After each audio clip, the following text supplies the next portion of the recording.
Hello students, कैसे हैं आप लोग? So now we are starting a very interesting topic, hypothesis testing. और ये टॉपिक बेटे इंपॉर्टेंट भी है, इंटरेस्टिंग भी है, थोड़ा सा डिफिकल्ट भी है। और ये एक ऐसा टॉपिक है जो यहाँ से आगे जब आप आगे इकोनोमेट्रिक्स पढ़ेंगे या और भी कई जगह पे इसको आप इस्तेमाल करेंगे। ठीक है, पहली बात करते हैं, व्हाट इज हाइपोथेसिस। हाइपोथेटिकली मान लेते हैं ना, हाइपोथेटिकल मान ले भाई, एक हाइपोथेटिकल बात है, आप अज्यूम कर लो। आप तो इस वर्ड को यूज करते हो हाइपोथेटिकल को अक्सर। तो हाइपोथेसिस क्या है? एक स्टेटमेंट है, कोई अजम्पशन है जो सच भी हो सकती है, सच नहीं भी हो सकती है। मैं भी डिफाइन करवाऊंगा, लिखवाऊंगा। पहले एक एग्जांपल देता हूं। तो हाइपोथेसिस इज अ स्टेटमेंट और सम अजम्पशन विच मे और मे नॉट बी ट्रू। अभी मेरी पूरी डेफिनेशन नहीं दी है, बस आपको एक बात बोलिए। एक एग्जांपल से बात स्टार्ट करता हूं। देखिए, आपके पास कार है और जब आपने कार ली थी तो उसमें टायर लगे हुए आए थे। अब कार को 4-5 साल हो गए, कुछ टायर्स की हालत अच्छी नहीं है, अब आप उनको चेंज करना चाहते हैं। ठीक है, तो आप एक टायर शोरूम में जाते हैं और वहां जाके पता करते हैं भी मेरे को अपनी कार के लिए टायर खरीदने हैं, तो क्या प्राइस में मिलेंगे, कैसे क्या चीजें होंगी। तो जो वहां पे सेल्स मैनेजर है वो आपको बोलता है, सर ये जो टायर कंपनी है, इसका जो टायर है, ये कंपनी का ये प्राइस है और ये कंपनी आपको 4 साल की वारंटी देती है। अब आप वारंटी गारंटी को मिक्स मत कीजिएगा, ठीक है? मतलब मेरा यह है कि 4 साल तक टायर को कुछ हुआ तो कंपनी की रिस्पॉन्सिबिलिटी है, वो चेंज करके दे देंगे आपको। 4 साल के बाद कुछ हुआ तो फिर आपकी रिस्पॉन्सिबिलिटी है, मतलब इसका ये होता है। ठीक है, तो उसने जब बोला कि कंपनी 4 साल की वारंटी देती है, तो आपको ये सुनते हैं आपके मन में क्या इंप्रेशन आएगा? पहला इंप्रेशन ये आता है कि इस कंपनी का जो टायर है वो 4 साल चलेगा, क्योंकि जब कंपनी 4 साल की मेरे को एश्योरेंस दे रही है तो टायर 4 साल तो चलेगा ही एटलीस्ट। 4 साल के बाद कुछ होगा तो होगा। और जो कंपनी है वो भी ये मान के चलती है कि टायर 4 साल चलेगा। लेकिन अब हो क्या रहा है कि पिछले कुछ समय से कंपनी के पास बार बार रिप्लेसमेंट्स के लिए कॉल्स आ रही हैं कि भाई टायर आपने 4 साल की एश्योरेंस दी थी, 4 साल से पहले खराब हो गया, बदल के दो। अब यहाँ पर जो कंपनी के प्रोडक्शन मैनेजर हैं वो इस बात को लेकर चिंता में क्यों हो रहा है? तो अब वो क्या करना चाहते हैं कि अब वाकई में हमारी कंपनी का टायर 4 साल चलता भी है, वैसी 4 साल की वारंटी दिए जा रहे हैं। अब वो चेक करना चाहते हैं। तो अब ये एक जनरल बिलीफ है, एक अजम्पशन है जो आपके मन में है कि कंपनी जब 4 साल की वारंटी दे रही है तो टायर 4 साल चलेगा। आप ये मान के चल रहे हैं, है ना? कंपनी इस बात को अब चेक करना चाहती है, क्योंकि अगर ऐसा नहीं है तो या तो उसको अपने प्रोडक्शन मेथड को चेंज करना होगा ताकि टायर की लाइफ 4 साल हो सके, या फिर उसको उस वारंटी को कम करना पड़ेगा। नहीं तो उसको नुकसान की बात है। आपने 4 साल की वारंटी दी है और टायर 2 साल में खराब हो गया, तो आप जो कस्टमर तो पहुंच जाएगा 2 साल बाद कि मेरे पैसे दो वापस या मेरे टायर बदल के दो। ऑब्वियसली कंपनी टायर बदल के देगी, पैसे तो वापस नहीं देगी, क्योंकि 2 साल आपने यूज भी करा है। तो अब ये कंपनी के लिए लॉस की बात है। तो ये जो एक बिलीफ है इसको आप चेक करना चाहते हैं। चेक कैसे करेंगे? आप सैंपल लेंगे। ऐसा तो नहीं होगा ना कि जितने भी टायर बेच रहे हैं सबको स्टडी करने बैठ जाओ, ऐसा तो नहीं हो सकता। आप क्या करते हैं, कुछ सैंपल लेते हैं और सैंपल के बेसिस पर आप चेक करते हैं कि क्या ये बिलीफ जो है ये सच है या झूठ है। यही प्रोसेस है हाइपोथेसिस टेस्टिंग का। हमारे पास एक बिलीफ होती है, एक अजम्पशन होती है, एक स्टेटमेंट होती है, एक असर्शन होती है, जिसको हम सैंपल के बेसिस पे टेस्ट करते हैं क्या वो बिलीफ, क्या वो अजम्पशन ट्रू है या फॉल्स है। ठीक है, अब लिख लीजिए। समझ के बाद आप लोग क्या है हाइपोथेसिस? कोई भी किसी भी फील्ड में हो सकती है। जैसे अक्सर आप देखिए लोगों के मन में होता है बात कि भाई फिल्म स्टार्स तो बहुत बड़े बड़े घर में रहते होंगे, वो लोग तो बड़े अमीर होते हैं, उनके घर तो बहुत ही बड़े होते होंगे, कितने नौकर चाकर होते होंगे उनके घरों में। एक बिलीफ है, लोग ऐसा सोचते हैं। फिल्म स्टार्स तो बहुत रिच होते हैं, उनके पास बहुत बड़े घर होते हैं, ठीक है, बहुत लैविशिंग हाउसेज होते हैं उनके। क्या आपने कभी चेक किया है इस बिलीफ को? चेक कीजिए, कुछ फिल्म स्टार्स के हाउस के एड्रेस लीजिए, बॉम्बे जाइए और सर्वे कीजिए उनके घर कितने बड़े हैं, किस साइज के हैं, कितने नौकर चाकर उनके घर में काम करते हैं। चेक कर लीजिए, आपकी बिलीफ सच या झूठ साबित हो जाएगी। मैं ये नहीं कह रहा कि ये बिलीफ झूठ ही है, मैं तो ये कह रहा हूं कि ये बिलीफ है और अब मैं इस बिलीफ के ऊपर विश्वास कर भी सकता हूं, नहीं भी कर सकता हूं। और अगर नहीं करता हूं तो सर मैं जाऊंगा और जाके चेक करूंगा। ठीक है, जैसे मैं बोलता हूं कि सर मैं बहुत अच्छा पढ़ाता हूं, सभी लोग ऐसा बोलते हैं, मैं कोई अनोखी बात थोड़ी बोल रहा हूं। हर कोई बोलेगा भी मैं तो बहुत ही बढ़िया पढ़ाता हूँ। बच्चा पूछने आएगा, सर आप पढ़ाते हो? हाँ पढ़ाता हूँ। कैसा पढ़ाते हो? अरे मैं तो बहुत बेकार पढ़ाता हूँ, किसी को समझ नहीं आता। ऐसा तो कोई नहीं बोलेगा ना। हर कोई क्या बोलेगा, मैं अच्छा पढ़ाता हूँ भाई, मेरे तो बच्चे ये यहाँ इस यूनिवर्सिटी में टॉप किया, वहां टॉप किया, ये हुआ वो हुआ, सब बातें बोलेंगे सब लोग। अब आप स्टूडेंट हैं, आप क्या करेंगे? आप बोलेंगे सर ऐसा करते हैं, एक दो डेमो क्लास दे दो मेरे को जरा, मैं डेमो क्लास पढ़ के देखता हूँ। ठीक है, उस डेमो क्लास से आप क्या चेक कर रहे हैं? ये जो स्टेटमेंट है, ये जो मेरा क्लेम है कि I am a good teacher, इस क्लेम को आप चेक करना चाहते हैं। हो सकता है आप कह दें सर आप you are a good teacher but sorry मैं समझ नहीं पाया। हो सकता है आप कह दें सर आप बहुत ही एवरेज मीडियोकर टीचर हैं, आपसे तो कुछ समझ नहीं आता, किसी को भी नहीं आ सकता। हो सकता है आप ये कहते हैं सर आपका क्लेम तो एकदम बढ़िया है, जेन्युइन है, आप बहुत बढ़िया पढ़ाते हैं, जो आपने कहा उससे भी ज्यादा बढ़िया आपकी टीचिंग है। तीनों में से कोई बात आप बोल सकते हैं, लेकिन ये डिसीजन पे पहुंचने के लिए आपने जिस डेमो क्लास का सहारा लिया वो क्या है? सैंपल है। तो हम जब ये सब क्या करें? सैम्पलिंग करते हैं। अक्सर आपने देखा होगा कि जब आप कभी, अब तो खैर सब पैक्ड आता है, मैं जब छोटा था मेरे को नहीं पता आपने ऐसा देखा कि नहीं देखा, पहले तो जब हमारी मदर वगैरह जाते थे ग्रोसरी वगैरह खरीदने तो चावल की बोरी में से चावल उठाते थे और ऐसे करके देखते थे, और उसको देखने के बाद हाँ ये चावल दे दो भैया। तो आप दुकानदार से पूछो तो कहेगा हाँ ये चावल बहुत बढ़िया है, लेकिन लेडीज को भरोसा नहीं हुआ उसकी बात के ऊपर। उन्होंने कुछ चावल उठाए, पता नहीं क्या चेक किया, मुझे तो पता नहीं क्या चेक करते थे वो लोग, लेकिन कुछ चेक किया और चेक करके उन्होंने बोला हाँ ये वाली बोरी में से चावल मेरे को दे दो। तो आप उस बिलीफ को सैंपल के बेसिस, वो चावल जो के दाने जो आपने उठाए वो क्या सैंपल के बेसिस पे चेक कर रहे हैं। ये सारी प्रोसेस क्या हाइपोथेसिस टेस्टिंग है, जहां भी आप किसी एक बिलीफ को, किसी एक अजम्पशन को, किसी एक स्टेटमेंट को, किसी एक क्लेम को जब सैंपल के बेसिस पे टेस्ट करते हैं तो हम उसको बोलते हैं क्या? Hypothesis testing. समझ गए जी बात को? क्लियर है? ठीक है, लिखिए। अ statistical hypothesis is some assumption. A statistical hypothesis is some assumption or statement.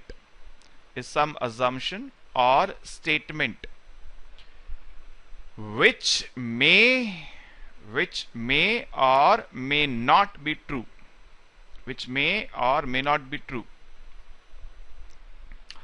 The assumption is about some population parameter. किसी पॉपुलेशन पैरामीटर के बारे में ये अजम्पशन हमारी होती है। ठीक है जी, राइट? समझ रहे बात को? आप पीछे पढ़ चुके हैं सैम्पलिंग में मेरे साथ। पॉपुलेशन के एट्रीब्यूट्स को पैरामीटर बोलते हैं, सैंपल के एट्रीब्यूट्स को स्टैटिस्टिक बोलते हैं। और ये बात आप पढ़ चुके हैं पीछे मेरे साथ कि पॉपुलेशन एज ए होल को स्टडी करना हमारे लिए बहुत मुश्किल होता है, कभी कभी इम्पॉसिबल होता है, कभी कभी बहुत एक्सपेंसिव होता है, बहुत टाइम टेकिंग होता है। तो हम पॉपुलेशन को स्टडी नहीं करना चाहते, इसके बदले हम क्या करना चाहते हैं? सैंपल स्टडी करना चाहते हैं। ये इसलिए हम ये रास्ता अपना रहे हैं कि हम पॉपुलेशन इतनी बड़ी होती है उसको स्टडी नहीं कर पाते हैं, या कर पाने का हमारे पास समय नहीं है, या उसकी कॉस्ट जो है वो हमारे लिए फिजिबल नहीं है, इसलिए हम सैंपल स्टडी करते हैं। सिंपल सी बात है। तो हम एक अजम्पशन जो है, हाइपोथेसिस एक अजम्पशन है। अजम्पशन किस बारे में है? किसी पॉपुलेशन पैरामीटर के बारे में। अब उसको टेस्ट कर रहे हैं। तो पहली बात मैंने बताई व्हाट इज हाइपोथेसिस, डेफिनेशन लिख लिया आपने। दूसरी बात है टेस्ट ऑफ हाइपोथेसिस। अब हम हाइपोथेसिस को टेस्ट कैसे करते हैं? टेस्ट ऑफ हाइपोथेसिस, देखिए ये जो टेस्ट ऑफ हाइपोथेसिस की थ्योरी है, ये theory this was initiated by J Neyman and E S Pearson. लिख लीजिए इस बात को लिखना चाहें तो। The theory of hypothesis testing, the theory of hypothesis testing was initiated by J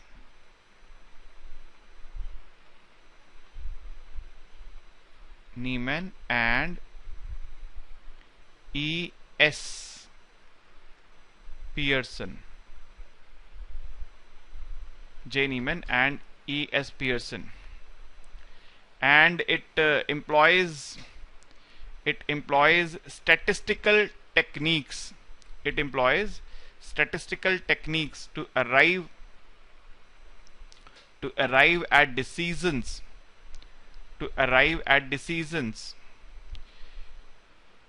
in finding the in finding the truthness of some assumptions or beliefs. ठीक है, तो ये एक जनरल बात होगी. अब थोड़ा सा पर्टिकुलर आता हूं मैं इस प्रोसेस के ऊपर. द टेस्टिंग ऑफ हाइपोथेसिस, अभी तो मैंने बताया ना कि किसी स्टेटमेंट का, अजम्पशन का ट्रुथनेस, किसी बिलीफ का ट्रुथनेस को टेस्ट करने का प्रोसेस है. अब मैं थोड़ा सा पर्टिकुलर हो जाता हूं. तो लिखिए, the testing of hypothesis is a process. The testing of hypothesis is a process in which a population, in which some property of a population parameter, some property of a population parameter is tested. Population parameter is tested on the basis of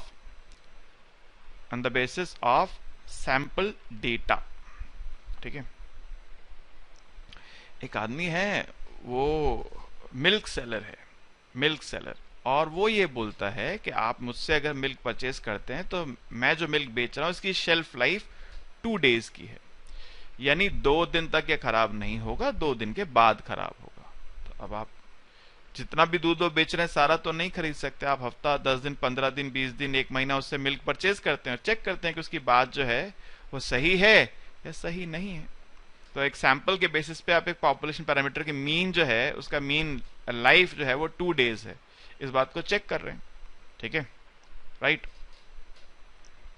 अब sir यहां पर हमको सबसे पहले करना होता है, क्या करते हैं पहले? Setup the hypothesis. देखिए, setting the hypothesis, setting the hypothesis. देखिए, सबसे पहली बात तो हमारे पास एक जनरल बिलीफ है, एक प्रायर अजम्पशन है जिसको हम सच मानते होते हैं, उसको हम बोलते हैं नल हाइपोथेसिस. तो लिखिए, there are 2 kinds of hypothesis. There are 2 kinds of hypothesis. पहली है नल हाइपोथेसिस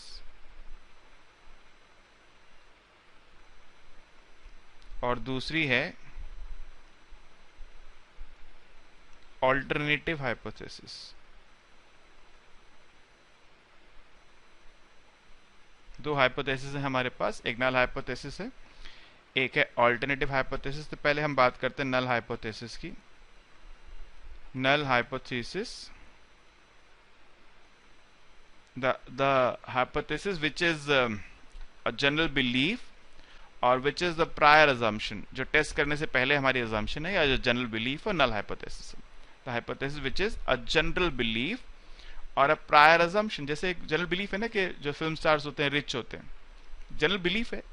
ठीक है, हर कोई इसलिए फिल्म स्टार बनना चाहता है. आजकल तो एप्स का जमाना है, हर कोई यूट्यूब पे अपने या वो टिकटॉक पे अपने एक्टिंग स्किल्स दिखाते रहते हैं लोग कि भाई शायद हम भी फेमस हो जाएं, और फिर उसके बाद फेमस होने की मेन जो इच्छा है वो ये है कि हम भी उसमें फिर लग्जरियस लाइफस्टाइल में पहुंच जाएंगे, जिस लग्जरियस लाइफस्टाइल के अंदर फिल्म स्टार्स जीते हैं. तो एक जनरल बिलीफ है, एक प्रायर अजम्पशन है कि फिल्म स्टार्स का लाइफस्टाइल जो होता है बहुत लैविशिंग होता है. तो ये हमारा जो एक प्रायर अजम्पशन है, प्रायर बिलीफ है, जनरल बिलीफ है, वो नल हाइपोथेसिस है. और हम नल हाइपोथेसिस को रिप्रेजेंट करते हैं सिंबॉलिकली H0 से.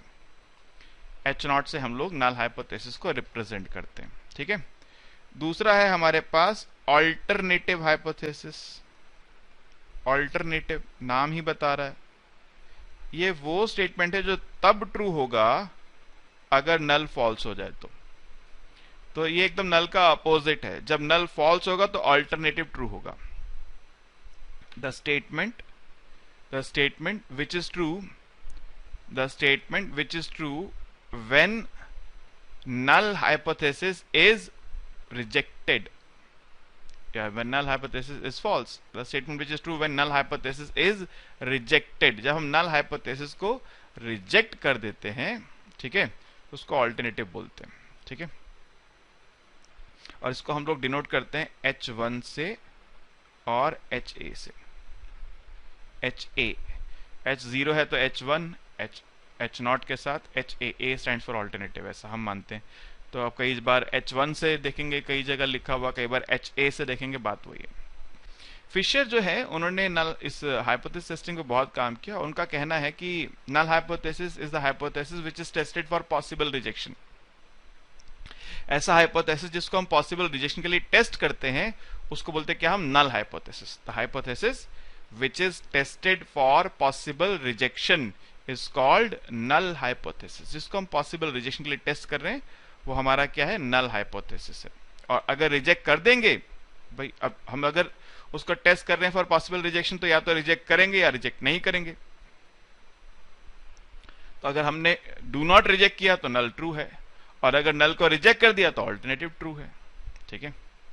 अब सर यहां पर ना जब आप टेस्ट करते हैं तो क्या होता है, आपसे गलती हो सकती है। तो नेक्स्ट पॉइंट है errors in hypothesis testing. Errors in 3 point लिख दिया मैंने। Fourth point, errors in hypothesis testing। errors in hypothesis testing। आप अपनी क्लास के सबसे होशियार बच्चे हो, ये स्कूल का बच्चा जानता है कि आप अपनी क्लास में सबसे इंटेलिजेंट हो। बहुत आप मतलब मेहनत से पढ़ते हो, हर बात को याद रखते हो, हर बात की आपको समझ है। ठीक है। हर तरह के क्वेश्चंस को करने के लिए जो स्किल चाहिए वो आपके पास है, क्योंकि आपने मेहनत से उसको डेवलप किया। एक दिन आपके कॉलेज में या स्कूल में जहां भी आप पढ़ रहे हैं वहां पर कोई इंस्पेक्शन होता है, और कुछ लोग इंस्पेक्शन करने के लिए आते हैं, चेक करते हैं कि बच्चे जो हैं वो, उन बच्चों को सिलेक्ट करेंगे जो बच्चे उनके क्वेश्चंस के अच्छे से आंसर कर देंगे, तो लगेगा हाँ ये बच्चे अच्छे हैं, तो आगे कंपटीशन के लिए उन बच्चों को सिलेक्ट करके ले जाएंगे। अनफॉर्चुनेटली वो दिन है जिस दिन आपकी तबीयत ठीक नहीं है, बिल्कुल तबीयत ठीक नहीं है। ठीक है। अब स्कूल में, कॉलेज में इंस्पेक्शन के लिए लोग आए हैं, इंस्पेक्शन शुरू होती है, आपकी क्लास में आते हैं, कुछ क्वेश्चंस पूछते हैं। शुरू में ही टीचर बोल देते हैं कि ये हमारी क्लास का बच्चा जो है बहुत इंटेलिजेंट है, तो आप इसको सिलेक्ट कर लीजिए। वो कहते हैं भाई टीचर तो बायस्ड हो सकता है, तो हम टीचर की बात क्यों माने, हम तो नहीं मानते। हम तो अपने क्वेश्चंस पूछेंगे, जो बच्चा उन क्वेश्चंस के आंसर हमारे हिसाब से सही करेगा, पहले कर देगा, उसको सिलेक्ट करके ले जाएंगे। ठीक है। उस दिन क्योंकि हमारा दिन खराब है सर, हमारी तबीयत ठीक नहीं है। अब तबीयत ठीक नहीं है तो साइकोलॉजिकली भी हम लोग डाउन हो जाते हैं, उस दिन दिमाग चलना बंद हो जाता है। क्वेश्चन पूछ रहे हैं सामने, वो हमसे आंसर नहीं हो रहा, बाकी बच्चे आंसर कर रहे हैं, और हुआ ये कि किसी और का सिलेक्शन हो गया, हम रिजेक्ट हो गए। ठीक है। अब जो लोग इंस्पेक्शन के लिए आए थे उन्होंने जो किया, हमको रिजेक्ट कर दिया ये कहकर कि हम उतने काबिल नहीं हैं, और दूसरे को सिलेक्ट कर लिया ये कहकर कि वो ज्यादा काबिल है। जबकि सच्चाई क्या है, सच्चाई ये है कि इतने सालों में जब हम क्लास में पढ़ रहे हैं तो हर स्कूल का हर टीचर, हर बच्चा इस बात को जानता है कि ये जो बच्चा है ये होशियार है, ये जो बच्चा है ये नॉलेजेबल है, ये बच्चा इंटेलिजेंट है, ये बच्चा लेबरस है, बहुत मेहनती है। ठीक है। बट उस दिन जब सैंपलिंग हुई, जब 10 क्वेश्चन पुट अप हुए, हम उसका आंसर नहीं कर पाए, और हमारी जगह किसी और का सिलेक्शन हो गया, और ये क्लेम हो गया कि भाई हम गलत हैं और वो सही है। तो क्या जिस इंस्पेक्टर ने ये इंस्पेक्शन लिया और दूसरे बच्चे को सिलेक्ट किया, क्या उसने कुछ गलती की है? सैंपलिंग में एरर तो हो गई सर। ठीक है। तो यहां पर एक जो टीचर ने कहा था आपके बारे में कि ये बच्चा बहुत इंटेलिजेंट है, आप इसको ले लीजिए, कुछ और मत, दाएं बाएं मत देखिए, ये बच्चा आप ले जाइए, ये कंपटीशन जीत कर आएगा। लेकिन उस इंस्पेक्टर ने इंस्पेक्शन किया और हमें रिजेक्ट किया और दूसरे बच्चे को सिलेक्ट कर लिया। तो उसने क्या किया, एक ट्रू जो टीचर की बिलीव थी आपके ऊपर, वो ट्रू है, वो सच है। सिर्फ उस दिन हमारा ऑफ डे था, हम उस दिन हमारा दिमाग नहीं चल रहा था, हम आंसर नहीं कर पाए, तो उसने एक ट्रू नल हाइपोथेसिस को रिजेक्ट कर दिया एक सैंपल के बेसिस पर। तो उसने गलती कर दी है। ठीक है, और एक फॉल्स हाइपोथेसिस को एक्सेप्ट कर लिया, गलती कर दी। तो जब हम एक ट्रू नल हाइपोथेसिस को रिजेक्ट कर देते हैं तो ये गलती है, या फॉल्स नल हाइपोथेसिस को एक्सेप्ट कर लेते हैं तो वो भी गलती है। हम यहाँ पे एक्सेप्ट वर्ड बोलना अवॉइड करते हैं, डू नॉट रिजेक्ट बोलते हैं, क्योंकि फिशर ने बोला क्या, द हाइपोथेसिस, नल के बारे में क्या बोला, the hypothesis which is tested for possible rejection. तो हम या तो उसको रिजेक्ट करते हैं या रिजेक्ट नहीं करते हैं, ठीक है।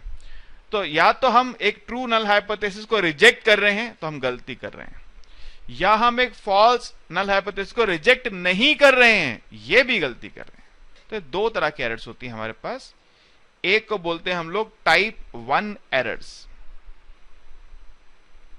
Type 1 error. लिखिए, if we reject a null hypothesis when it should be accepted, when it should not be rejected, if we reject a null hypothesis which is true, कह लीजिए, if we reject, वो ज्यादा better statement हो जाएगा, if we reject a null hypothesis which is true, then we commit an error, and such error is called type 1 error. Such error is called type 1 error. इसको हम बोलते हैं type 1 error, ठीक है। इसके ऊपर आगे एक पूरा लेक्चर आपको मिलेगा टाइप 1 एरर के ऊपर, कैसे कंप्यूटेशन करते हैं टाइप 1 एरर की, इसके ऊपर पूरा एक लेक्चर मिलेगा, बहुत सारे क्वेश्चंस करके दिखाऊंगा कैसे फाइंड आउट करते हैं टाइप 1 एरर की प्रोबेबिलिटी, वो भी आगे आएगा। अभी तो हम बहुत बेसिक स्टेज में, बस अभी डेफिनेशन दी है कि अगर हम एक ट्रू नल हाइपोथेसिस को रिजेक्ट कर रहे हैं तो हम एक गलती कर रहे हैं, और वो गलती क्या है, वो है type 1 error. Alpha is the probability of type 1 error. Type 1 error की एक प्रोबेबिलिटी है, वो है अल्फा। हम आगे लेक्चर्स में आपको निकालना सिखाएंगे कैसे अल्फा निकालते हैं, कैसे टाइप 1 एरर की प्रोबेबिलिटी फाइंड आउट करते हैं। फिलहाल के लिए alpha is the probability of type 1 error, ठीक है। और टाइप 2 एरर क्या है sir? Type 2 error, when we do not reject a false null hypothesis, अगर हम एक false null hypothesis को reject नहीं करते हैं, when we do not reject a false null hypothesis, then we commit an error, तो हम एक error कर रहे हैं, and such error is called type 2 error। तो अगर हम एक फॉल्स नल हाइपोथेसिस को रिजेक्ट नहीं कर रहे हैं, हम एक गलती कर रहे हैं, और वो गलती क्या है, टाइप 2 एरर है। Beta is the probability of type 2 error. Beta is the probability of type 2 error. Type 2 error की भी प्रोबेबिलिटी क्या है, बीटा है, और ये बीटा निकालने का प्रोसेस भी आगे मैं आपको सिखाऊंगा, डिटेल में लेक्चर है, आपको मिलेगा आगे आप पढ़ेंगे। फिलहाल बस मैंने एक डेफिनेशन दी आपके लिए यहाँ पर कि क्या होता है टाइप 1 एरर और क्या होता है टाइप 2 एरर। मैं फिर से रिपीट कर देता हूं, अगर हम एक ट्रू नल हाइपोथेसिस को, जिसको हमें रिजेक्ट नहीं करना चाहिए, उसे रिजेक्ट कर रहे हैं, तो वो है हमारा टाइप 1 एरर। और अगर हम एक फॉल्स नल हाइपोथेसिस जिसे रिजेक्ट करना चाहिए, उसे रिजेक्ट नहीं करते, तो हम करते हैं टाइप 2 एरर, ठीक है। बात ध्यान रहेगी आप लोग को इतना। अब देखिए, ये अल्फा बीटा जो है, ये निकालने के प्रोसेस आपको आगे सिखाऊंगा। अभी बहुत अर्ली स्टेज पे हैं हम लोग, तो अभी ये कहना सही नहीं होगा कि कैसे अल्फा कैसे बीटा निकालना है। बस अभी तो मैं आपको एक इंट्रोडक्शन दे रहा हूं कि कैसे हम लोग ये क्या क्या चीजें हम लोग यहाँ पर इस टॉपिक में डिस्कस करने वाले हैं। अब नेक्स्ट चीज जो हमें डिस्कस करनी है वो है, कितने नंबर हो गए, 4 हो गए। Next is level of significance. Level of significance. ये लेवल ऑफ सिग्निफिकेंस क्या है? देखिए, हम एक तो सैंपल के बेसिस पे टाइप 1 एरर की प्रोबेबिलिटी फाइंड आउट करते हैं, ठीक है, वो एक अलग बात है। और हम शुरुआत में एक बार अल्फा की कुछ वैल्यू अज्यूम भी कर लेते हैं, ये दूसरी बात है, ठीक है। अब जो रिसर्चर है उसको कुछ अजम्पशन लेनी है कि कितना मैं टाइप 1 एरर की प्रोबेबिलिटी लेकर अपना प्रॉब्लम स्टार्ट करूं, उसके बेसिस पे वो कंक्लूड करेगा कि मेरा हाइपोथेसिस सही है या गलत है, ठीक है। तो जब हम एक प्रोबेबिलिटी से स्टार्ट करते हैं, जो रिसर्चर ने डिसाइड करना है, टेंटेटिवली डिसाइड करेगा वो, तो वो क्या है, लेवल ऑफ सिग्निफिकेंस है। सर एक बात समझिए जरा, आपने कॉन्फिडेंस इंटरवल पढ़ा था मेरे साथ, याद है? तो देखिए,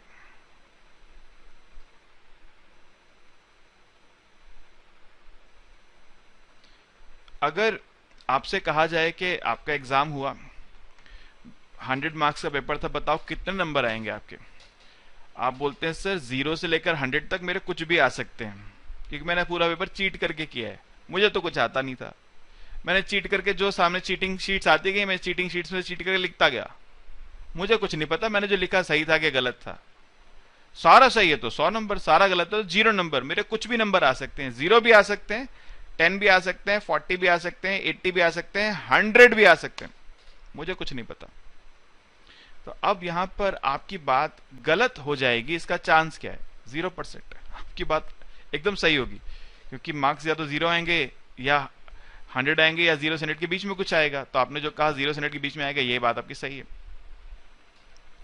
तो आपकी बात का यहां पर आप 100% कॉन्फिडेंट हैं कि आपकी बात सही होगी, लेकिन आपकी बात की सिग्निफिकेंस क्या है? ये सुनते ही सब लोग हंसने लग जाएंगे आपके ऊपर कि सर ये क्या बात हुई। इस बात की सिग्निफिकेंस क्या है? कुछ भी सिग्निफिकेंस नहीं, 0% सिग्निफिकेंस है, ठीक है, क्योंकि आपके बात में रिस्क कुछ नहीं, आपने रिस्क कुछ नहीं लिया। अगर एक बच्चा बोलता है सर मेरे ना 80 से 90 के बीच में मार्क्स आएंगे, कितने आएंगे? 80 से 90 के बीच में। अब इस बच्चे ने एक बहुत बड़ा रिस्क ले लिया है। अगर 80 से कम इसके मार्क्स आए तो इसकी बात गलत साबित हो जाएगी, 90 से ज्यादा आ गए तो भी बात इसकी गलत ही होगी। भले ही उस समय वो बहुत खुश होगा, लेकिन बात तो गलत होगी। उसने कहा था 80 से 90 के बीच में आएंगे, ठीक है। तो यहां पर हमारे पास 80 से कम अगर आगे तो हम उसकी बात को गलत बोल देंगे, 90 से ज्यादा आगे तो भी उसकी बात को हम गलत बोल देंगे, ठीक है। तो यहां दो साइड रिजेक्शन है उसकी स्टेटमेंट का, 80 से कम रिजेक्शन है और 90 से ज्यादा रिजेक्शन है। समझ रहे बात को? क्लियर? तो जब भी कभी हमारे पास सिचुएशन ऐसी हो जहां पर रिजेक्शन दो तरफ है, लोअर साइड पे भी अपर साइड पे भी, उसको बोलते हैं हम टू टेल्ड टेस्ट। जैसे ये सिचुएशन अगर आप देखें,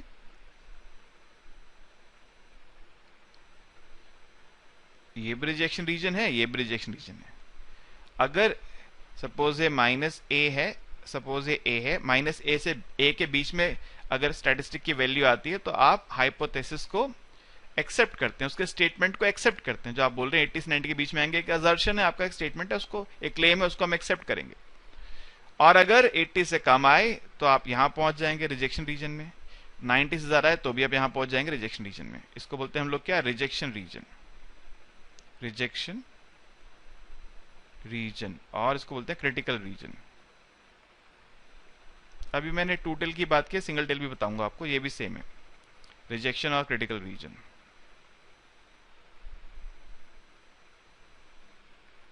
उस स्टूडेंट से जब पूछा गया तो उसने तो रैंडमली वैसे ही बोल दिया 80 से 90 के बीच में आएंगे, लेकिन हम जब स्टैट्स में एनालिसिस करते हैं तो हम एक रिस्क लेवल लेते हैं। हम 5% रिस्क लेना चाहते हैं गलत होने का, 10% लेना चाहते हैं, 1% लेना चाहते हैं, 2% लेना चाहते हैं, 4% लेना चाहते हैं। हम एक रिस्क लेवल डिसाइड करते हैं, कितना रिस्क हम लेना चाहते हैं, ठीक है।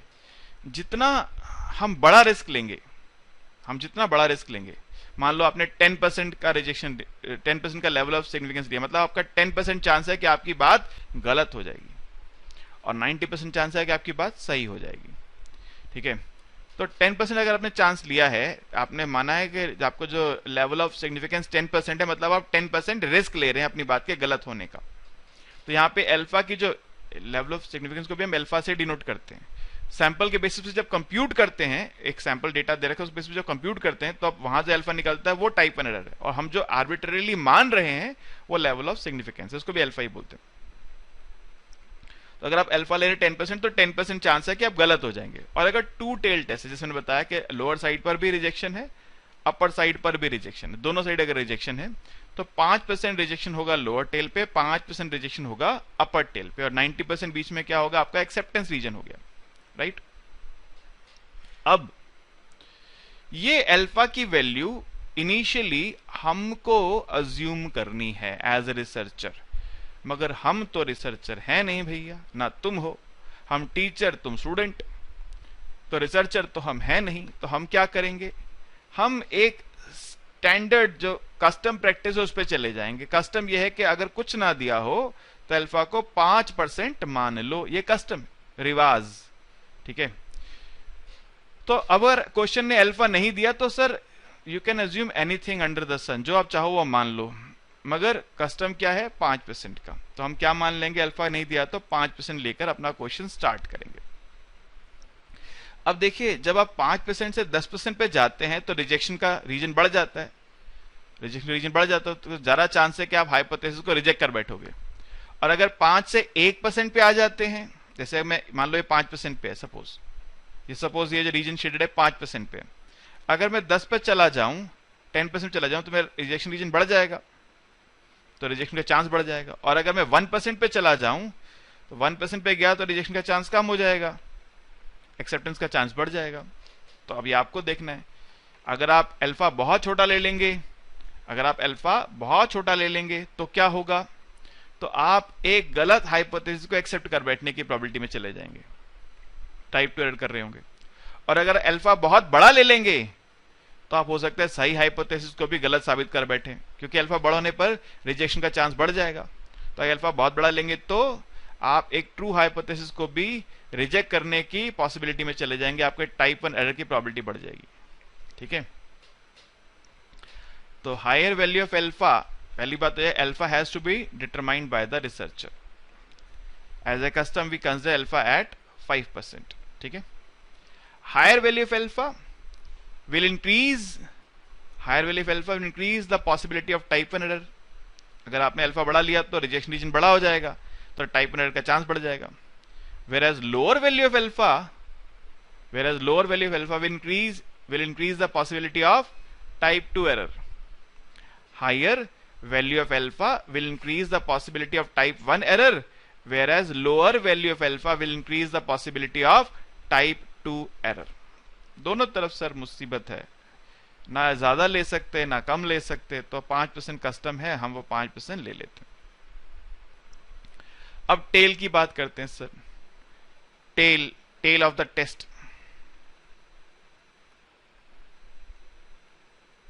टेल ऑफ द टेस्ट, वही टायर वाले एग्जांपल पे चलूं वापस, उससे बात समझाता हूं।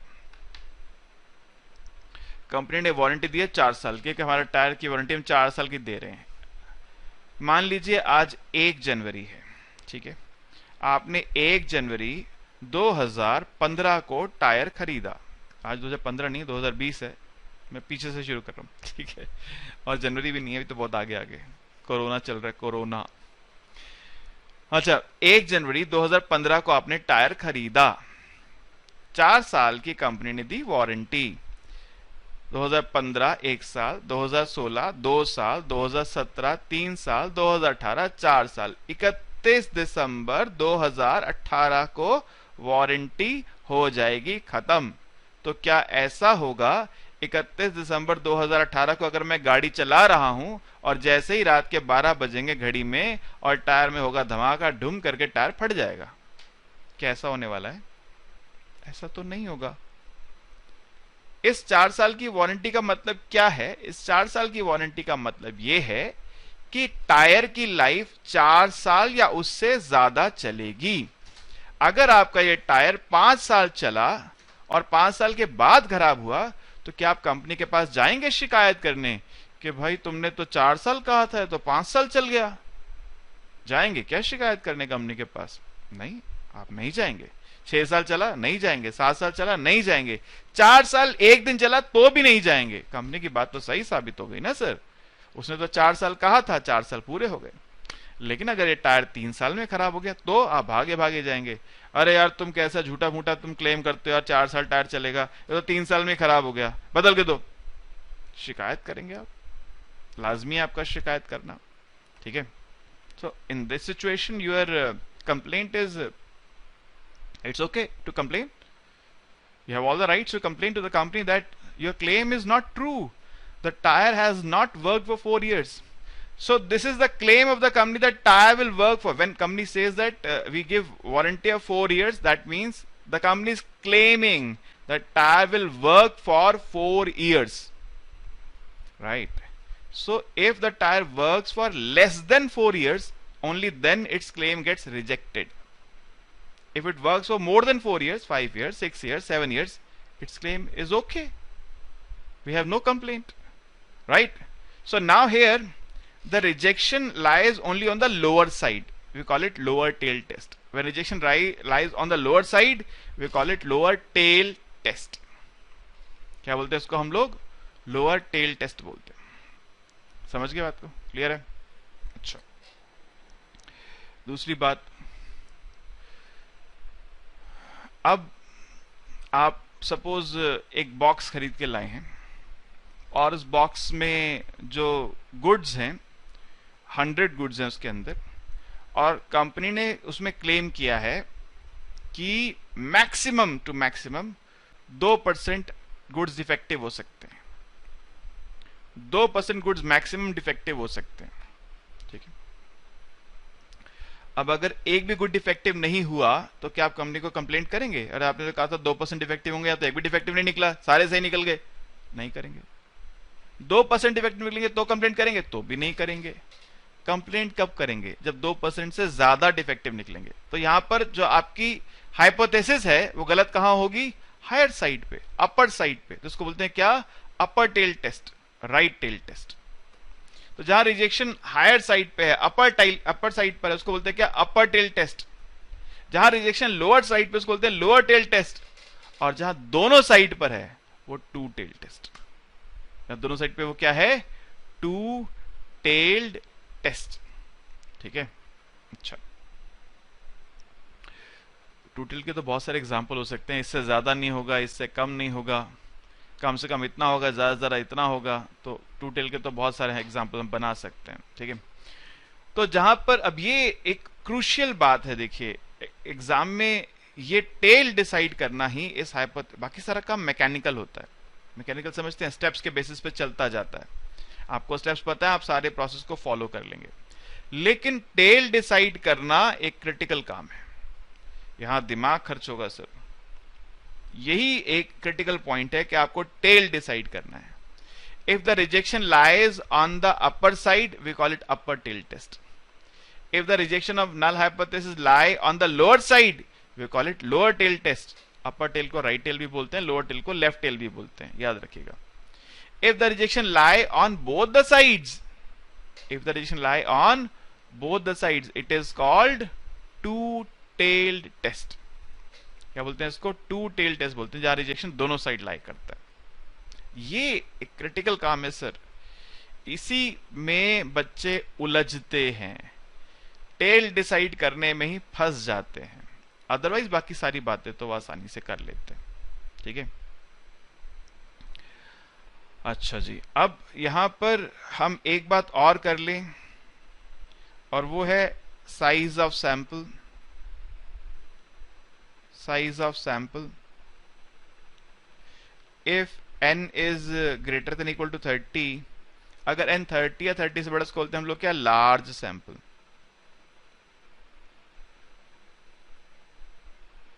If n is less than 30, we call it small sample.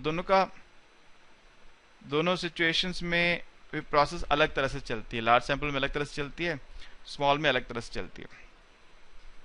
JL डेवोर ने, बुक है जेएल डेवोर, उसने किसी जगह 30 लिखा, किसी जगह 40 लिखा है. सेंटीमीटर थ्योरी में 40 लिख दिया, अदरवाइज 30 भी लिखा हुआ है.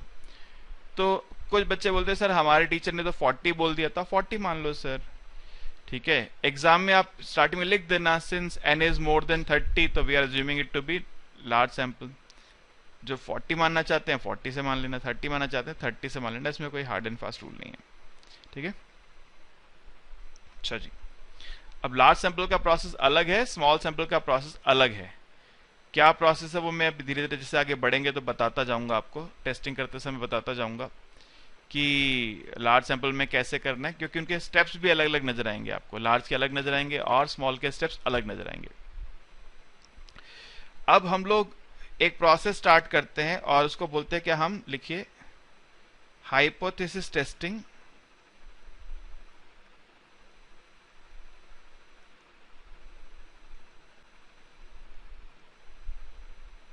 of सिंगल मीन, यानी एक सैंपल है, उस सैंपल के मीन को टेस्ट करना है, उस सैंपल के मीन को टेस्ट करना है। ठीक है, एक डॉक्टर साहब हैं, बोलते हैं कि मैं जो सर्जरी करता हूं, मेरी सर्जरी में मेरे पेशेंट्स का recovery rate on an average 90% है। 90% लोग एकदम तंदुरुस्त हो जाते हैं, 10% को कुछ ना कुछ इशू रहता है। तो ये 90% क्या उनका एक एवरेज रेट है जो वो क्लेम कर रहे हैं। आप सैंपल लेके इसको चेक करना चाहते हैं कि उनकी बात सही है या नहीं। यहां पे सर बहुत सारे इश्यूज हैं जो हमको ध्यान रखने होंगे। सबसे पहला इशू ये है, आप इसको नोट कर लीजिएगा, if population standard deviation is known, then use Z test। अगर पॉपुलेशन स्टैंडर्ड डेविएशन पता है तो हमेशा हम Z टेस्ट यूज करेंगे। ये बहुत रेयरली होगा, पॉपुलेशन स्टैंडर्ड डेविएशन बहुत रेयरली पता होगा। लेकिन अगर पता है तो फिर सैंपल को देखना ही नहीं है कि सैंपल लार्ज है कि स्मॉल है कि क्या है क्या नहीं है, फिर देखना नहीं है उसको। अगर पॉपुलेशन स्टैंडर्ड डेविएशन पता है तो यूज करेंगे Z टेस्ट। याद रखना इस बात को, ये अक्सर बच्चे डाउट में मुझसे पूछते रहते हैं, सर ये पता नहीं चल रहा कि Z टेस्ट कब यूज करना है और दूसरे स्मॉल सैंपल में T टेस्ट लगता है, T टेस्ट कब यूज करना है, इसमें हम बड़े कंफ्यूज रहते हैं। तो आप कंफ्यूज नहीं रहना भाई। पहली बात बता दी आपको, अभी और दो बातें बताऊंगा। पहली बात क्या बताई, इफ पॉपुलेशन स्टैंडर्ड डेविएशन या पॉपुलेशन वेरिएंस, बात वही है। If population standard deviation is known, if it is given in the question, then we have to use Z distribution. ठीक है। दूसरी बात, if population standard deviation is unknown but sample is large, अगर population standard deviation नहीं पता मगर sample large है, then use Z test. Population sigma नहीं पता, जनरली हमको नहीं पता होता। ठीक है, जनरली नहीं पता होता। आपको क्वेश्चन में, आपको कॉलेज ने बोला जाओ अपने इलाके में जाके लोगों की इनकम का पता लगा के, एवरेज इनकम क्या है। भाई साहब जहां आप रहते हो उस लोकेलिटी में मान लो अगर 1000 मकान है, तो क्या एक एक घर जाके पता करके आओगे? पॉसिबल नहीं है। इतना टाइम किस पे रखा है? 15-20 मकानों से जाके पता कर लोगे और उसके बेसिस पे निकाल लोगे। लेकिन तो आपको पॉपुलेशन में क्या स्टैंडर्ड डेविएशन है, किसी की इनकम 1 लाख रुपए महीना है, किसी की 10,000 महीना है, किसी की 5 लाख महीना है, पॉपुलेशन एसडी क्या है पता है आपको? निकाला ही नहीं आपने। निकालने का समय किसके पास है? इतना टाइम कैसे निकालेंगे? तो जनरली हमको नहीं पता होता।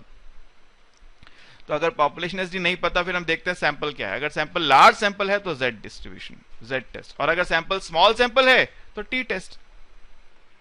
If population SD is unknown and sample is small, and sample is small, then use T test। ये बात जिस बच्चे को याद रहेगी उसे कंफ्यूजन नहीं होगा सर, वो कभी नहीं अटकेगा क्वेश्चन को सॉल्व करने में। और जो इस बात को भूल जाएगा वो डाउट क्लास में बार बार पूछता रहेगा, सर मैं तो पता नहीं लगा पा रहा हूं कि कैसे Z टेस्ट यूज करना है और कब T टेस्ट यूज करना है। इसके बियॉन्ड कुछ नहीं हो सकता ना सर। या तो पॉपुलेशन एसडी पता होगा या नहीं पता होगा। पता है तो Z टेस्ट, नहीं पता तो अब 2 स्टेप आ जाओ, या तो सैंपल लार्ज है या स्मॉल है। सैंपल साइज के बिना तो हम चल ही नहीं सकते, हमें सैंपल साइज तो पहले चाहिए होता है क्वेश्चन शुरू करते समय। तो अगर पॉपुलेशन एसडी नहीं पता तो या तो सैंपल लार्ज होगा या स्मॉल होगा। लार्ज होगा तो Z टेस्ट, स्मॉल होगा तो T टेस्ट, कहानी खत्म। ठीक है, याद रखना, भूल मत जाना। तो अभी मैं टू बिगिन विद मैं स्टार्ट कर रहा हूं उस सिचुएशन में जहां हमको पॉपुलेशन स्टैंडर्ड डेविएशन पता है, ठीक है। Case 1, hypothesis testing of single mean when population standard deviation यानी सिग्मा is known, ठीक है। तो क्या स्टेप्स हैं सर, क्या स्टेप्स हैं जी? स्टेप नंबर 1, पहला स्टेप क्या है? Set up the hypothesis, set up the hypothesis. पहले हम बात करते हैं नल हाइपोथेसिस की, H0 की। हम हमेशा हाइपोथेसिस में पॉपुलेशन पैरामीटर को लेते हैं, क्योंकि पॉपुलेशन की प्रॉपर्टी को ही, पॉपुलेशन पैरामीटर की प्रॉपर्टी को ही चेक करते हैं हाइपोथेसिस से। मैंने स्टार्टिंग में बताया, लेक्चर के स्टार्टिंग में आपको, कि हाइपोथेसिस से पॉपुलेशन पैरामीटर की प्रॉपर्टी चेक करते हैं। कभी यहाँ पे सैंपल स्टैटिस्टिक मत लिख देना। आपको पता है पॉपुलेशन मीन को म्यू से डिनोट करते हैं, सैंपल मीन को एक्स बार से डिनोट करते हैं। यहाँ कभी भी एक्स बार मत लिख देना, एक्स बार लिखा नंबर गया, काट देगा वहीं पे, ठीक है ना। क्यों? गलत है। हम तो सैंपल को तो आप खुद निकाल सकते हैं ना। सैंपल आपने 20 लोगों का लिया सैंपल, तो आप बता दो 20 लोगों का मीन कितना है, फिर उसमें डाउट ही क्या है? डाउट तो पॉपुलेशन को लेकर है ना, ठीक है। तो H0 क्या है? Mu is equal to some particular value, कि म्यू की वैल्यू है या नहीं। जैसे कंपनी बोलती है हमारे टायर की लाइफ 4 साल है, तो 4 साल है या नहीं, तो नल है कि कंपनी के टायर की लाइफ 4 साल है। जब कंपनी ने बोला कि मेरे टायर की लाइफ, हम 4 साल की वारंटी देते हैं, मतलब कंपनी के टायर की लाइफ कितनी है? 4 साल है। ये नल हाइपोथेसिस। ऑल्टरनेटिव क्या है सर?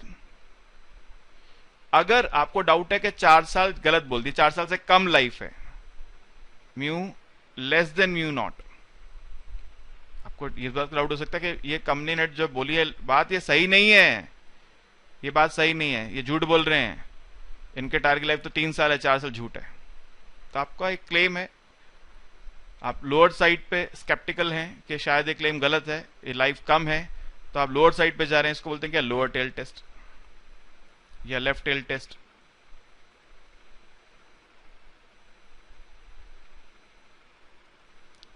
किसी को, कंपनी के मैनेजर को लगता है यार हमारे कंपनी के टायर की लाइफ तो 6 साल है, तो हम 4 साल की वारंटी क्यों दे रहे हैं? कंज्यूमर कॉन्फिडेंस बढ़ेगा हमारे ऊपर अगर हम 6 साल की वारंटी देंगे। हमको पता है हमारे टायर की लाइफ 6 साल है, तो हम 4 साल क्यों दे रहे हैं भाई? ना ना ना, इसको ठीक करो, 6 साल वारंटी दो लोगों को, फिर देखो कितनी सेल्स होती है, लोगों का कॉन्फिडेंस बढ़ेगा हमारे ऊपर, बढ़ा दो इसको। तो उनको उसको पहले टेस्ट करना पड़ेगा ना सर, कि उसका क्लेम सही है कि नहीं है, जो वो कह रहा है 6 साल वो सही है कि नहीं। तो mu is more than mu not. आपको लग रहा है कि 4 साल से ज्यादा लाइफ है, आप 4 साल पे स्केप्टिकल तो है, लेकिन आप ये मान रहे हैं कि ज्यादा लाइफ है, तो आप इस बात को रिजेक्ट करेंगे हायर साइड पे। तो आप कहां हैं? आप जो कर रहे हैं वो है अपर टेल टेस्ट या राइट टेल टेस्ट भी बोलते हैं, ठीक है। मैं बाहर से खड़ा देख रहा हूं भाई, ये लाइफ 4 साल से कम भी हो सकती है, ज्यादा भी हो सकती है। मेरे को तो दोनों तरफ ही डाउट लग रहा है, मैं श्योर नहीं हूं। 4 साल से कम भी हो सकती है, 4 साल से ज्यादा भी हो सकती है। 4 साल नहीं है इतना पता है, लेकिन कम है कि ज्यादा ये नहीं पता। दोनों साइड रिजेक्शन मैं मान सकता हूं, कम हुआ तो भी सरप्राइज नहीं होगा, ज्यादा हो तो भी सरप्राइज नहीं होगा। 4 साल नहीं है ये मैं मान रहा हूं, तो मतलब मैं लोअर साइड पे भी रिजेक्शन लेके चल रहा हूं, अपर साइड पे भी रिजेक्शन लेके चल रहा हूं। तो mu is not equal to mu naught. अगर नॉट इक्वल टू है तो टू टेल टेस्ट है, टू टेल्ड टेस्ट। सर यही एक यहां पर ना, इस क्वेश्चन के अंदर यही एक चैलेंज है, टेल डिसाइड करना, यही दिमाग खर्च होगा। और क्वेश्चंस कराते हुए मैं आपको बार बार इस बात को रिपीट करूंगा, मैं क्यों यहाँ पे ये टेल मान रहा हूँ, क्यों मान रहा हूँ। बाकी सारा काम तो मैकेनिकल है, मैं स्टेप्स लिखूंगा अभी, उन स्टेप्स को फॉलो करेंगे, सारा काम हो जाएगा। ये टेल ही डिसाइड नहीं कर पाते बच्चे, यहाँ अटक जाते हैं। तो अगर आप ले रहे हैं mu less than mu naught तो आप लोअर टेल है, mu more than mu naught तो आप टू टेल अपर टेल है, और अगर mu not equal to mu naught तो आप टू टेल टेस्ट के ऊपर है, ठीक है। Not equal to two tail test, right. उसके बाद second step, find standard error of mean.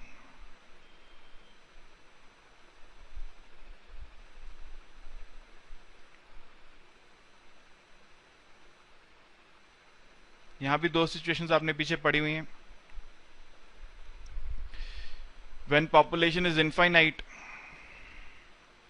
if population is infinite or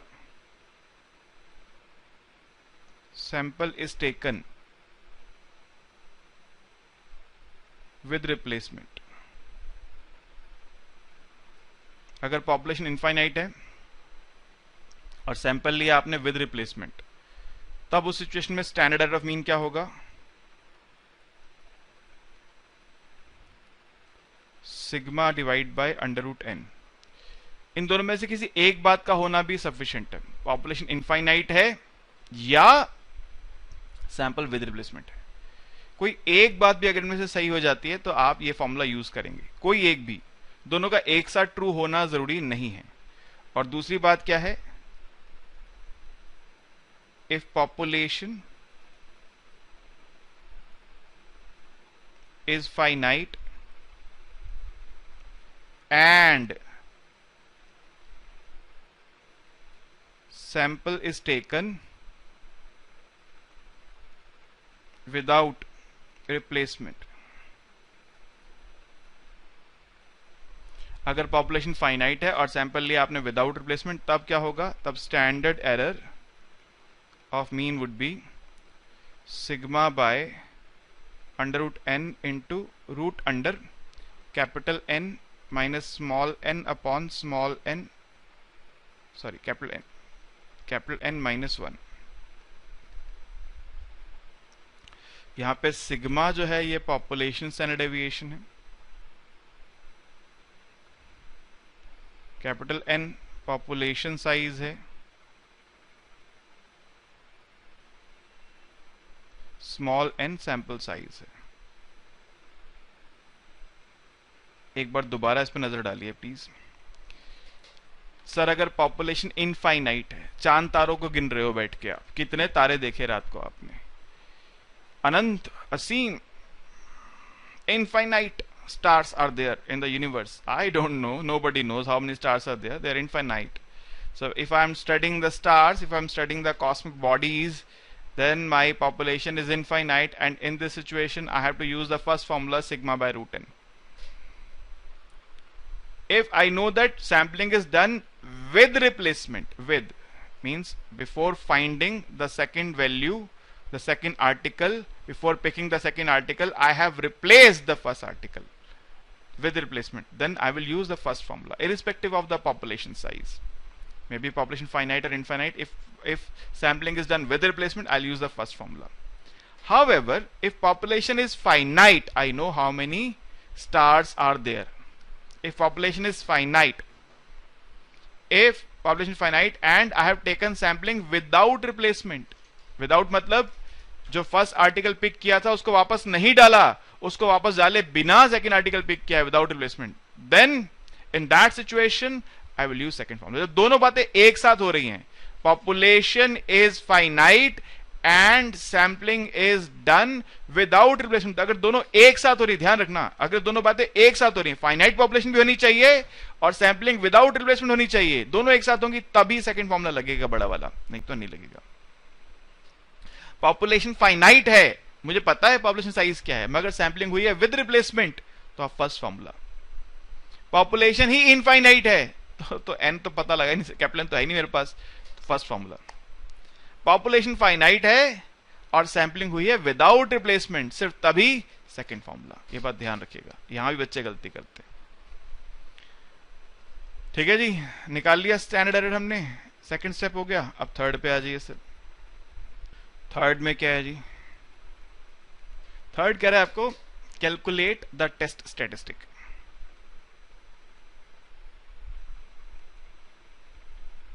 calculate the test statistic.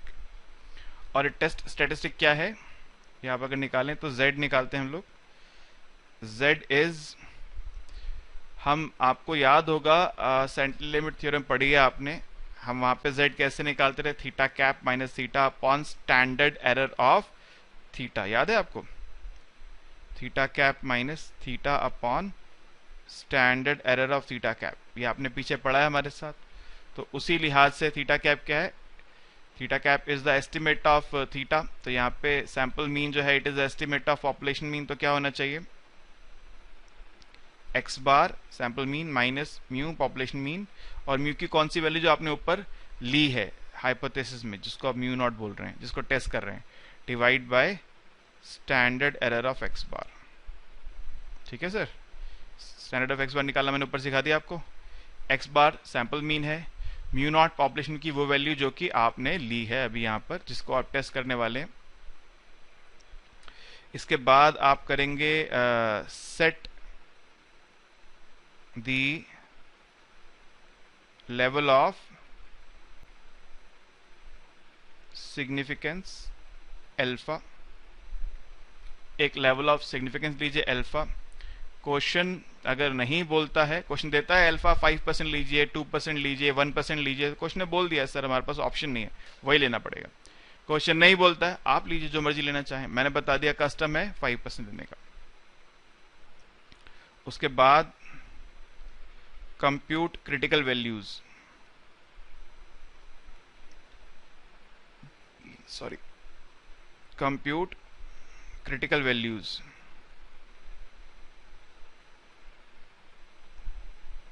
हम z अल्फा बाई 2 लेते हैं for two tail test,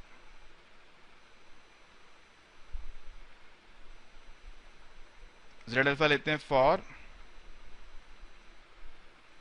single tail test, two tail test z alpha by 2, single tail है तो z alpha. उसके बाद compare computed value of z with critical value of z। तो computed critical को compare करते हैं। if absolute of z is less than z alpha और z alpha by 2, बता चुका मैं आपको, सिंगल टेल में z अल्फा से होगा, टू टेल में z अल्फा बाई 2 से होगा। Then do not reject h naught, अगर z एब्सोल्यूट z अल्फा से छोटा है तो do not reject h naught. And if absolute z is greater than z alpha और z अल्फा बाई 2 होगा टू टेल में, z अल्फा सिंगल टेल में, then reject h not. देखिए समझिए, सपोज मैं अपर टेल टेस्ट में हूं, अपर टेल में रिजेक्शन रीजन कहां होगा, अपर टेल में होगा, सिर्फ ये आ रहा है मेरे पास z अल्फा और ये रिजेक्शन रीजन है। तो if z is more then z alpha, मतलब z कहां लाई करता है, रिजेक्शन रीजन में लाई करता है, रिजेक्ट होकर नल हाइपोथेसिस। और अगर z less than z alpha है तो, और अगर z less than z alpha है तो z कहां लाई करता है, एक्सेप्टेंस रीजन में, तो do not reject h not.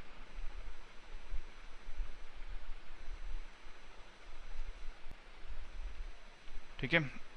अब अगर मैं लोअर टेल में हूं तो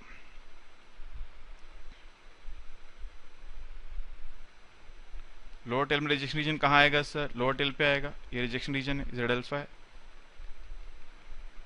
अब यहाँ पर समस्या क्या है सर ना कि नेगेटिव नंबर में जैसे 5 4 से बड़ा है, लेकिन -5 -4 से छोटा हो जाता है, ठीक है ना, नेगेटिव साइन पे नंबर पलट जाता है।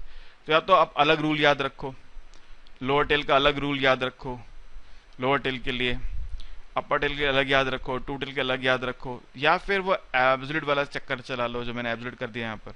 एब्सोल्यूट से क्या होता है, फिर आपको अपर टेल लोअर टेल के अलग अलग याद रखने की जरूरत नहीं है। अब वैसे लॉजिकली यहाँ पे क्या होना चाहिए, तो अब यहाँ रूल उल्टा हो जाएगा। तो if z is less than z alpha तो आप रिजेक्शन में पहुंच गए, तो रिजेक्ट h नॉट कर दीजिए। If z is more then z alpha तो डू नॉट रिजेक्ट कर दीजिए। यहाँ बच्चे कई बार कंफ्यूज हो जाते हैं, सर मैं गलती कराया, मैं भूल गया था कहाँ पे क्या था रूल, तो इसलिए मैं बच्चों को बोलता हूँ क्या कि आप इस सबको छोड़िए और मैंने जो लिखवाया है यहाँ पर एब्सोल्यूट से करिए। Absolute z less than z alpha तो आप कर दीजिए उसको डू नॉट रिजेक्ट, और अगर absolute z more than z alpha तो उसको कर लीजिए रिजेक्ट। ठीक है, ये काम थोड़ा सा आसान हो जाएगा। नहीं तो फिर आपको या तो डायग्राम बनाना चाहिए ये वाला, उसके बाद चेक करना चाहिए मेरी वैल्यू रिजेक्शन में आ रही है एक्सेप्टेंस में आ रही है। अगर रूल याद नहीं रखना चाहते मत रखिए, फिर आप हर बार ये कर्व बनाइए और कर्व बना के z की वैल्यू प्लॉट कीजिए, z अल्फा प्लॉट कीजिए, मार्क कीजिए रिजेक्शन रीजन, और देखिए z की जो वैल्यू आ रही है आपकी वो रिजेक्शन में आ रही है कि एक्सेप्टेंस में आ रही है, उसके अकॉर्डिंग कर लीजिए जो आपको ठीक लगे। अब सर यहाँ पर ये हो गया, ठीक है। अब यहाँ S2 टेल में भी ऐसे ही करना है, दोनों आप टेल बनाइए क्रिटिकल और दिखा दीजिए कहाँ पे आप एक्सेप्टेंस रीजन में है या रिजेक्शन रीजन में है, या मेरा जो आपको ये फॉर्मूला बताया इससे कर लीजिए, आपके पास हमेशा सही आंसर आएगा। अब यहाँ पर देखिए अल्फा की जो कस्टमरी वैल्यूज हैं वो 10% पॉपुलर हैं, 10%, 5%, 2%, 1%। ये चार वैल्यूज बहुत पॉपुलर हैं, अक्सर क्वेश्चंस में आपको ये चार वैल्यूज मिलेंगी। फाइनल एग्जाम में भी जो क्वेश्चन आता है उसमें इनमें से कोई वैल्यू बोल देता है कि ये वैल्यू यूज कर लो, नहीं तो इनमें से कोई वैल्यू यूज कर सकते हैं आप। तो यहाँ पर z अल्फा की वैल्यू क्या है, अगर z अल्फा की वैल्यू चाहिए तो वो 10% पे है 1.28, 5% पे है 1.645, 2% पे है 2.05 और 1% पे 2. ये अप्रॉक्सीमेट है लगभग, ठीक है। और z अल्फा बाई 2 की वैल्यू 10% पे है 1.645, 5% पे है 1.96, 2% पे है 2.33 और 1% पे 2.58 अप्रॉक्सीमेटली। ये चार वैल्यू सर आपको याद रखनी है। मैं आगे नेक्स्ट लेक्चर में आपको कंप्यूट करना बताऊंगा कि किसी भी अल्फा की वैल्यू पे हम z अल्फा या z अल्फा बाई 2 कैसे निकालते हैं, वो कंप्यूट करना मैं आपको सिखाऊंगा। मैं उससे इनकार नहीं कर रहा, वो मेरा काम है सिखाना, मैं सिखाऊंगा। अभी मेरा वो काम मैं उस तरफ नहीं जा रहा हूँ, मैं अभी कुछ और कर रहा हूँ। मैं अभी हाइपोथेसिस टेस्टिंग का एक बेसिक फंडामेंटल क्रिएट कर रहा हूँ, इसलिए मैं उस तरफ नहीं जाना चाहता, डायरेक्शन मुड़ जाएगी वरना। तो सेकंड लेक्चर जब मैं बनाऊंगा तो आपको सिखाऊंगा जरूर कि कैसे हम ये वैल्यूज निकालते हैं। फिलहाल मगर फिर भी मेरा आपको कहना है कि सर एग्जाम में जाके आप जब टेबल से देखेंगे तो भी वो आपने ऑब्जर्व किया होता है, सिर्फ वो ऑब्जर्वेशन है। किसी को शो, चाहे सब्जेक्टिव एग्जाम हो चाहे ऑब्जेक्टिव एग्जाम हो, वो टेबल से सिर्फ आपकी ऑब्जर्वेशन है, टेबल से जाके रीड करना है, उसको शो नहीं करते कहीं पे भी हम लोग। वो टेबल से सिर्फ हम क्या करते हैं, ऑब्जर्व करते हैं कि वैल्यू क्या आ रही है, और उस ऑब्जर्वेशन में 2-4-5 मिनट खर्च हो जाते हैं। तो अगर ये चार वैल्यूज हैं, 10%, 5%, 2%, 1%, उसके चार वैल्यूज हैं, तो याद रखने में क्या बुराई है, याद रहेगा आपको तो आप भी कॉन्फिडेंट होंगे कि हाँ ये तो यही वैल्यू होती है, और फटाफट से टाइम भी बचेगा, कॉन्फिडेंस भी ज्यादा होगा। और वहां पे जब आपने देखा, मान लो देखने में गलती हो गई, एग्जाम प्रेशर होता है ना सर, देखने में गलती होगी तो वैसे ही गलत हो गया, और नहीं गलती सही से भी देखा तो टाइम खर्च हो जाएगा। तो इसलिए मेरी एडवाइस है चार वैल्यूज आप याद रखिए प्लीज। इसके अलावा कोई आई तब तो देखना ही पड़ेगा, फिर तो मैं थोड़ी कहूंगा टेबल पूरी याद कर लो सर, वो तो मैं भी नहीं कह सकता आपको। बस ये कहना है कि ये चार वैल्यूज याद रखिए। इन चार वैल्यूज को याद रख के आपका जो मेजर टास्क है पूरा हो जाएगा। z अल्फा को और z अल्फा बाई 2 को, z अल्फा यूज करते हैं सिंगल टेल में, z अल्फा बाई 2 यूज करते हैं डबल टेल में। मैं अभी इस लेक्चर में आपके साथ सिर्फ ये बात कर रहा हूं जहां पर हमको पॉपुलेशन एसडी गिवन है, उसी टॉपिक को मैं डिस्कस कर रहा हूं, ठीक है। आगे के लेक्चर्स में और आगे बताऊंगा। पॉपुलेशन एसडी नहीं गिवन, लार्ज सैंपल है तो क्या करेंगे, पॉपुलेशन एसडी नहीं गिवन, स्मॉल सैंपल है तो क्या करेंगे, सब आगे धीरे धीरे सीखेंगे। ये स्टेप्स आपको ध्यान हो गए सर। तो मैंने कहा कि देखिए ये हाइपोथेसिस सेट करना ही सिर्फ टास्क है, बाकी सब काम मैकेनिकल है। आपको स्टैंडर्ड डेविएशन निकालने का फॉर्मूला पता है, आप या तो ये लगेगा लगा दोगे, z निकाल दोगे, z अल्फा या z अल्फा बाई 2 आपने याद रखना है, मैंने बोल दिया आपको, या टेबल से रीड कर लोगे और फिर चेक कर लोगे बड़ा है या छोटा है, और बता दोगे रिजेक्ट के डू नॉट रिजेक्ट, इतना ही तो करना है। समस्या सिर्फ एक जगह है, सिर्फ एक जगह, और वो बड़े ध्यान से समझना है आपको। क्वेश्चन जब मैं कराऊंगा तो बड़े ध्यान से सीखिएगा उस बात को कि कैसे ये तय करते हैं कि ये जो टेस्ट है ये अपर टेल है या लोअर टेल है। ये ही मेन क्रिटिकल पॉइंट है जिसको आपको ध्यान से सीखना समझना है। अब हम आपको अपनी बुकलेट प्रोवाइड करते हैं सर, ये बुकलेट मैंने खोल दी आपके लिए यहाँ पर, और इसमें कुछ ये क्वेश्चंस मैं इनिशियली कुछ क्वेश्चंस आपके साथ सॉल्व करना स्टार्ट करता हूं। आज की क्लास में मेरे को सिर्फ आपको कंसेप्ट बताना है, जैसे नेक्स्ट लेक्चर से मैं क्वेश्चंस प्रॉपर्ली सॉल्व करूंगा, मगर मैं भी एक क्वेश्चन सॉल्व कर देता हूं ताकि आप एक आइडिया आपको मिल सके। जैसे मैं ये इकोनॉमिक्स ऑनर्स में क्वेश्चन आया था, क्वेश्चन नंबर 4, ये आपके लिए सॉल्व करता हूं। देखिए, a sample of 90 units is found to have mean 74। Sir देखिए, इंग्लिश जो है, अंग्रेजी भाषा का ज्ञान थोड़ा सा आवश्यक है। A sample of 90 units is found to have mean 74। जब बच्चे लाइव होते थे, मेरे सामने बैठते थे ना, अब तो खैर ऑनलाइन पढ़ाते हैं, लाइव पढ़ाते नहीं, वो भी क्या दिन थे, बीत गए। चलिए, बीत गए तो बीत गए, क्या कर सकते हैं। मैं पूछता था वहां पे बच्चों से, बताओ भाई ये क्या है। आपसे पूछता हूं, अपने मन में सोचना, क्या है ये 74? पॉपुलेशन मीन है कि सैंपल मीन है? सोचो सोचो सोचो, पॉपुलेशन मीन है कि सैंपल मीन है? क्या लिखा है? अ सैंपल ऑफ 90 यूनिट्स। जब सैंपल लिख दिया और उसके बाद बता रहा है कि 90 यूनिट्स के सैंपल का मीन 74 है, तो सर ये क्या है? सैंपल मीन है। और यहां अक्सर बच्चे फंस जाते थे बिना सोचे समझे।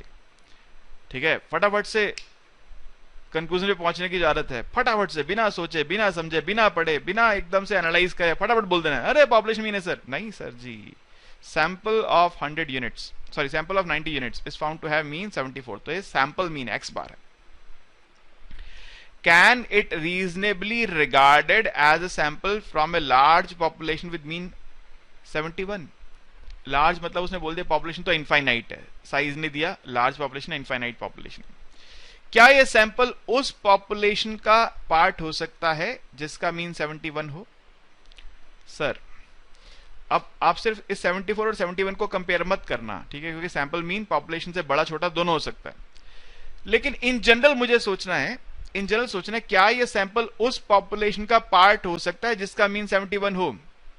अगर ये सैंपल का मीन पॉपुलेशन से बहुत ज्यादा बड़ा हो, 71 74 आसपास है, अगर बहुत ज्यादा बड़ा हो तो भी रिजेक्शन होगा, और बहुत ज्यादा छोटा हो तो भी रिजेक्शन होगा। यहां पे उसने ये तो नहीं कहा ना कि कम से कम इतना होना चाहिए या ज्यादा से ज्यादा इतना होना चाहिए, ऐसा कुछ क्वेश्चन ने नहीं कहा है कि कम से कम 71 होना चाहिए, तब तो फिर लोअर साइड पे रिजेक्शन हो जाता कम होने पर, या ज्यादा से ज्यादा 71 होना चाहिए, तब तो फिर हायर साइड पे रिजेक्शन होता कि इस 71 से ऊपर नहीं चाहिए था। मगर यहां तो उसने सिर्फ ये कहा कि 71 है या नहीं है, तो 71 से ज्यादा पे भी रिजेक्शन है, कम पे भी रिजेक्शन है। 71 है तो ठीक, नहीं है तो रिजेक्शन।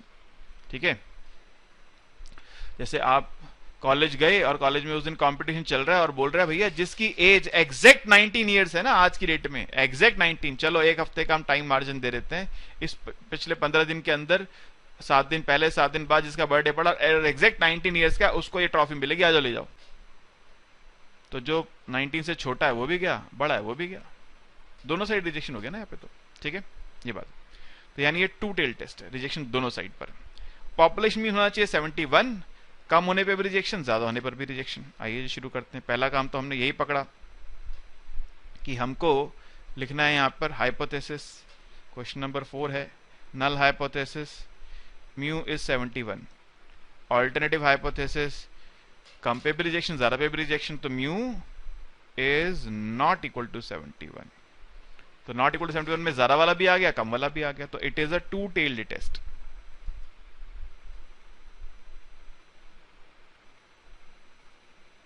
तो लैंग्वेज बहुत इंपॉर्टेंट है सर, यहां पर क्वेश्चन की लैंग्वेज को पढ़ना, अंडरस्टैंड करना क्रूशियल पॉइंट है। ठीक है, अच्छा जी, अब सैंपल मीन क्या दे रखे आपको? सैंपल मीन 74 गिवन है और सैंपल साइज है 90। और क्या गिवन है जी? अच्छा देखिए, can it be regarded as a sample from a large population with mean 71 standard deviation 8। तो लार्ज पॉपुलेशन जिसका मीन 71 है और पॉपुलेशन का स्टैंडर्ड डेविएशन कितना है? 8।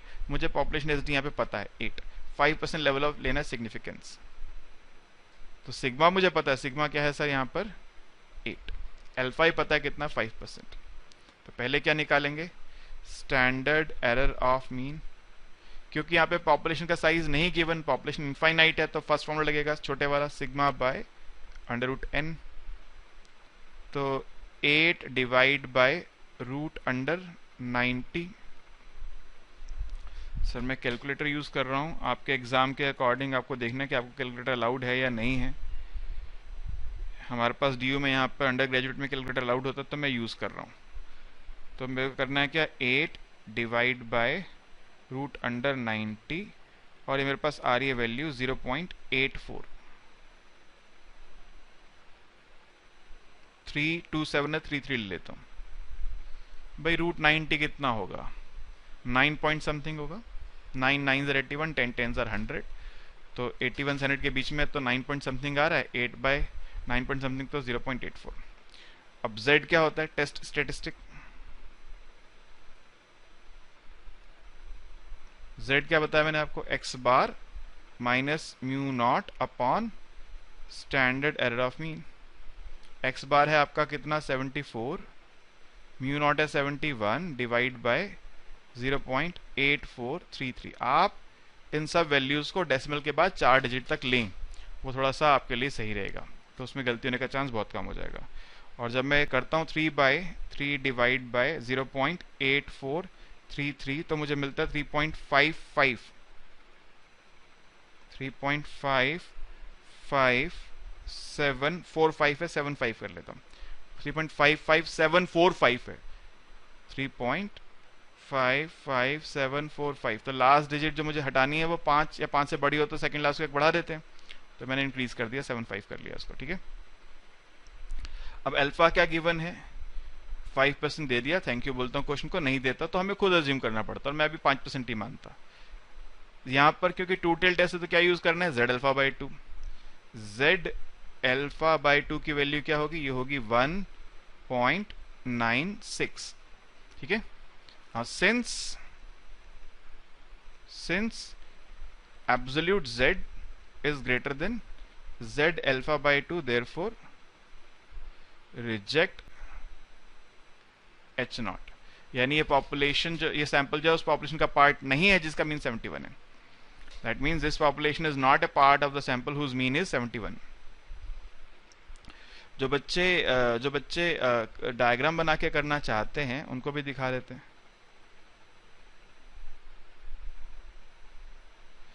देखिए पहले तो हमें क्रिटिकल रीजन मार्क करना है, टोटल दोनों साइड आएगा 1.96 इधर, माइनस 1.96 इधर, 1.96। ये मेरा क्रिटिकल रीजन आ गया सर, रिजेक्शन रीजन है ये। z की वैल्यू कितनी है, ये 3.55 सर, यहाँ तो बीच में 0 होता है। 3.55 कहाँ होगा, 3.55 तो यहीं आगे कहीं होगा, 3.55 तो कहाँ पे, रिजेक्शन रीजन में, तो रिजेक्ट कर देंगे, ठीक है। आप डायग्राम से करना चाहे डायग्राम से करें सर, आप फॉर्मूला से करना चाहें फॉर्मूला से करें सर, जो आपकी इच्छा लगे वैसे करें। तो so that means sample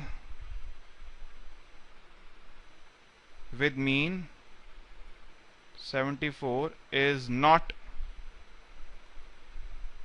from the population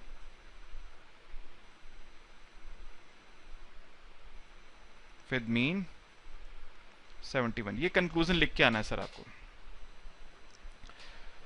समझ गए, क्या समझे कि काम सिर्फ मैकेनिकल है, दिमाग सिर्फ एक जगह लगना है, हाइपोथेसिस का टेल डिसाइड करने में, बाकी सारा काम तो सर। और ये चीज सिर्फ यही नहीं, यहां से आगे ये शुरुआत हुई है हाइपोथेसिस, यहां से आगे जहां भी हम लोग आगे इकोनोमेट्रिक्स पढ़ेंगे तो उन सब में भी ये हाइपोथेसिस डिसाइड करने में ही अटक जाते हैं बच्चे, वही समस्या आती है। अदरवाइज कोई इश्यू नहीं है, अदरवाइज कुछ दिक्कत नहीं है, सब कुछ बहुत बढ़िया है, सिर्फ समस्या एक ही जगह है, और वो कहां है, हाइपोथेसिस का टेल डिसाइड करने में, ठीक है।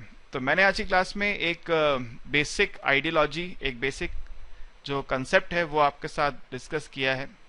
अब इसके आगे के लेक्चर्स में मैं अब क्वेश्चंस पे फोकस करूंगा, अब मैं क्वेश्चंस डिस्कस करूंगा आपके साथ। पहले तो वो वैल्यूज निकालना सिखाऊंगा, फिर क्वेश्चंस सॉल्व करूंगा, ठीक है, और ग्रेजुअली अगले टॉपिक्स पे आगे चलते चलेंगे। मुझे ऐसी पूरी उम्मीद है कि आप लोग ये बात समझ गए होंगे। जैसे मैंने एग्जाम्पल में पहले कहा था, सभी टीचर्स को लगता है हम जो पढ़ाते हैं बच्चे समझ जाते हैं, मैं भी ऐसा मान रहा हूँ, समझ गए होंगे। अगर आप नहीं समझ पाए तो कृपा कर क्षमा कीजिएगा, ठीक है। कोई इशू आपको लगे, कोई समस्या हो, कोई बात आप जानना चाहें तो मैं बार बार ये बात बोलता हूँ, मुझे कृपा कर व्हाट्सएप करें, कॉल ना करें, क्योंकि अक्सर मैं क्लासेस वगैरह में बिजी होता हूँ तो कॉल नहीं पिक कर पाता हूँ। आप व्हाट्सएप कीजिए, मैं जवाब दूंगा। मेरा व्हाट्सएप नंबर नीचे आप देख पा रहे हैं 9899192027। मेल भी कर सकते हैं, मैं मेल पे भी आपको रिवर्ट कर दूंगा। ठीक है, कोई भी क्वेरी आपकी होगी उसका स्वागत है। ठीक है, मैं कोशिश करूंगा जहां तक मेरी कैपेबिलिटीज हैं आपकी जो हेल्प कर पाऊं मैं कर दूंगा जरूर। राइट, ठीक है जी, ओके, थैंक यू।